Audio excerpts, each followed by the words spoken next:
A lot of wrestling fans don't like this documentary because they say there's nothing new about Vince McMahon to learn, but they don't realize that this is not for them, it's for casuals. And that's okay. Just remember that as a wrestling fan, you only know so much about Vince McMahon is because he's such a bizarre guy. There's just so much documentation about him. But with that, I do want to have an honest discussion about Vince McMahon that I think a lot of people may not really consider or realize, and it is going to be some touchy subjects, so just bear in mind for those who may not want to continue. If you know anything about Vince McMahon, there's one word to describe him across the board, without a doubt, and that's controlling. Every single wrestler, writer, family member, anybody who's ever even really interacted with him has always stated that he's been extremely controlling his entire adult life. And when you look at the allegations and you look at the evidence and the things that he was having these women do, it was very controlling, dominant, kink-oriented. Now, I'm not a psychiatrist or a psychologist or a therapist, so just take what I'm saying with a grain of salt. And despite for how documented his life is, the odd thing about it is it's very not that well documented. There are things that we do know to be concretely true, like he did grow up poor, he was physically abused by his family,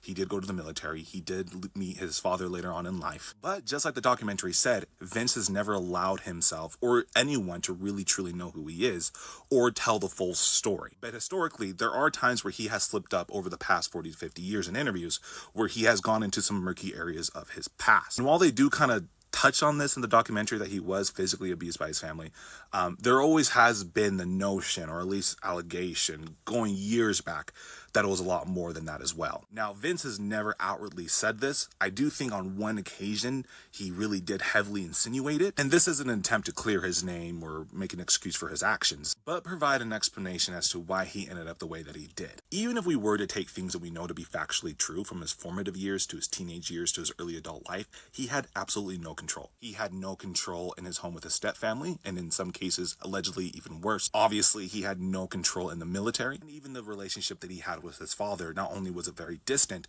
but also no control whatsoever, despite the fact that he was able to meet and even exceed his father's expectations. It's only when Vince acquires WWE in its entirety, and he's no longer indebted to the former owners, you actually see his true colors come out. And the reason why I'm bringing this up is because those are some of the pieces that he doesn't want people to know if they were to be true. Because not only does it flesh out his entire story, but also gives an explanation as to who he is. Because fundamentally, Vince doesn't like who he is. So in turn, he takes it out on others.